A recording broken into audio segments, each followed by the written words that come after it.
So, 2019 is pretty much half over at this point, which is absolutely insane, but that means all of the mid-year, like, book goals, check-ins, all of that stuff. It also means that there's a lot of mid-year book freakout tags in my subscription feed.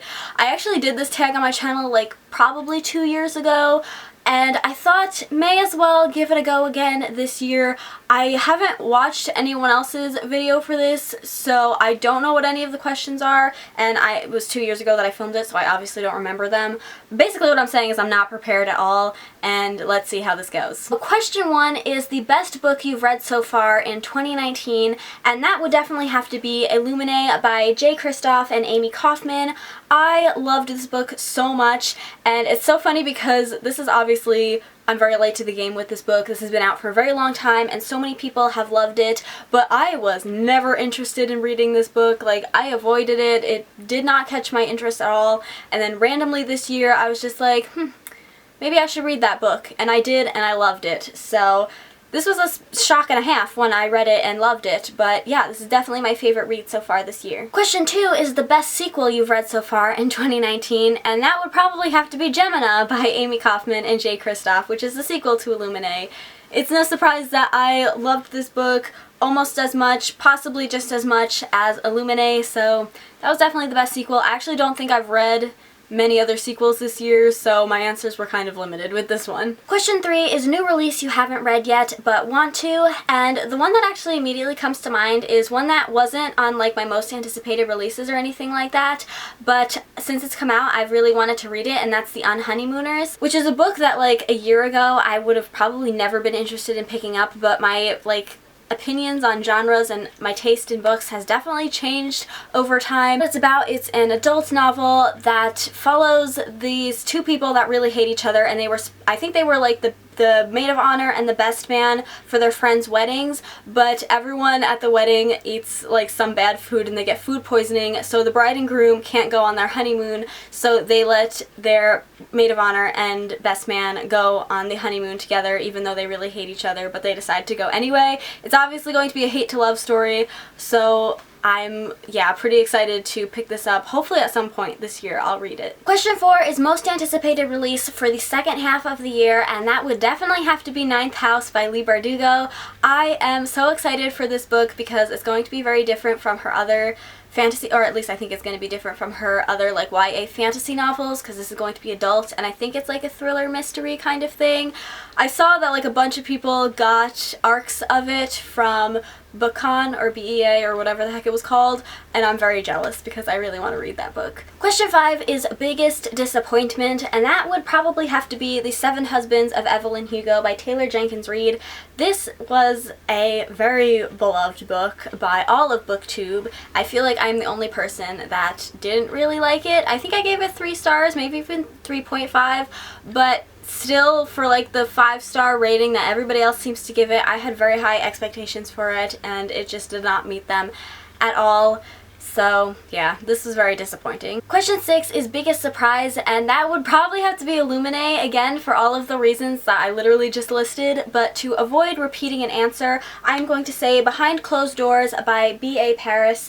This is the first adult thriller novel that I ever really loved, and I was having such a hard time finding any that I liked that I was kind of starting to give up on the genre at that point until I read this book, and like I said, I was not really liking any of the ones I was reading, so I kind of went into this one thinking that this was just going to be another one I didn't really like, and then I loved it, and it definitely took me by surprise with how much I did like it. I definitely recommend this book. It's an adult domestic thriller about a couple that seem like the perfect couple, but everything is not as it seems. Trigger warnings for domestic abuse and pretty much everything, but if you are okay with reading that kind of stuff, then I would totally recommend this book. Question 7 is favorite new author, either new to you or a debut author. I actually have a few different answers for this one. Obviously, Jay Kristoff and Amy Kaufman are probably new favorite authors for me, even though I haven't read any of their works outside of Illuminae and Gemina, although I did read Jay Kristoff's short story in the Slasher Girls and Monster Boys anthology, and I loved that one as well. So Jay Kristoff is definitely one of them. Also, Ruth Ware, who wrote The Death of Mrs. Westaway, and she's also wrote a bunch of other stuff, but this was the book of hers that I read this year. And this is another adult thriller that really surprised me because I super duper loved it. I basically gave it 5 stars, like 4.5 if we're being technical, but I just really enjoyed this book and the writing. And I read The Woman in Cabin 10 last year and I gave that like 3.5 stars, so that was also a really good book. But this one just really impressed me, so I am definitely going to continue on reading her work as she publishes it. Another one would also be A.G. Howard, who wrote Stain, which I read this year and really loved. I also read her short story in the Slasher Girls and Monster Boys anthology, and that was my favorite short story in all of that anthology. It was so good. So she'd probably be another new favorite author of mine, and I'm definitely interested in reading all of her other books. I already own Splintered, and I'm hoping to get to it soon. Question 8 is newest fictional crush, which I don't know if I really have an answer for, but there's 3 guys that I guess I could go with, and that would be both of the guys whose both names I forgot from Illuminae and Gemina. You all know my memory is horrible when it comes to books, especially when it comes to names, so I can't remember what they're called, but Illuminae and Gemina followed, there's 2 different guys in those books, and I enjoyed both of them. And the other one would be Severin, I think is how you say his name, from The Gilded Wolves. He was also pretty nice. Question 9 is newest favorite character, and I'll be honest, I don't really have an answer for this one. Like I said, it was hard enough for me to find a book boyfriend that immediately came to mind, so there honestly isn't really a character that immediately comes to mind as well, but I will say one that stands out to me is Lotta from the And I Darken series. Question 10 is a book that made you cry, which again, I don't really have an answer for. I'm not a big book crier, so the last book that actually made me cry was, what was it even called? A Walk to Remember by Nicholas Sparks was the last book to make me cry, but I read that last year, so obviously that cannot count for this question. Question 11 is a book that made you happy, and for this I definitely have to go with Fame, Fate, and the First Kiss by Casey West. This, I have to be honest, was kind of a poorly written book. As I already said, Casey West is one of my favorite authors, so I expected a lot more from this book than what I actually got. It was very simple.